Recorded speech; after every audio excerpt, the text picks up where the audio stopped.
So with the testing process, like once your team get involved, say it's usually like a phone call or a internet email or whatever to you guys saying, hey, we need your services. Yep.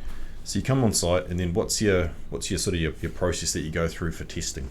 Yeah, so first and foremost, when we turn up on site, we're very discreet. There's no branding slapped around all over the place that alerts the fact that there's a bit of meth that is going on.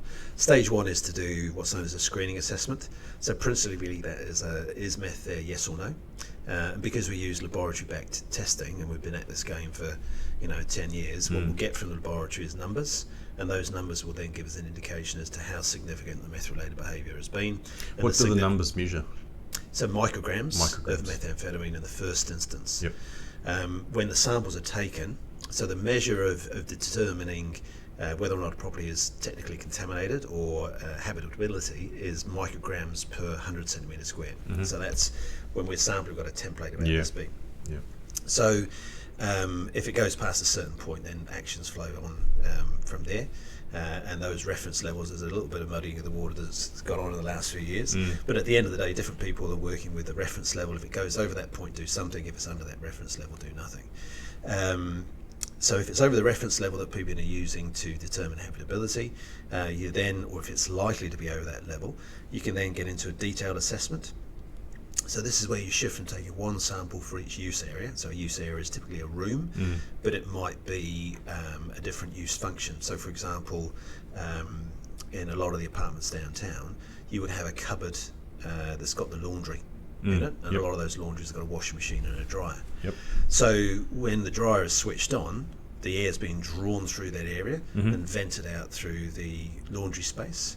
So typically you would grab, even though it's not a particularly big area, you would grab a sample out of that laundry part of the property, because the increased airflow that's associated with use of the dryer can mean that the levels get bumped up quite significantly. Okay. So at the detailed testing stage, we're taking samples and sometimes multiple samples in a given use area, all defined by the New Zealand standard in terms of what those numbers should look like.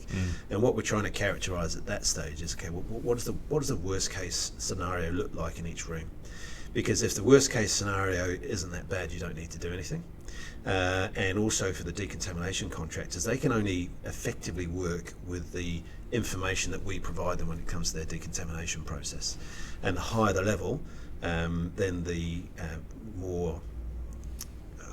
more chemicals they have to use, the potentially more invasive they have to be as far as their decontamination strategy is concerned. So if we don't target those areas where we know that this is more likely to be a top end, and you'll see it sometimes in test results that are off walls and off ceilings in areas with low airflow, so therefore significantly unrepresenting the levels of meth-related behaviour that are taking place in the property. You can then have a situation where the decontamination contractor, that typically will commit to a fixed price to get you down within your reference level, is going back time and time again because you're not getting to the full extent of it. Yeah. So we do our testing, we provide our reports.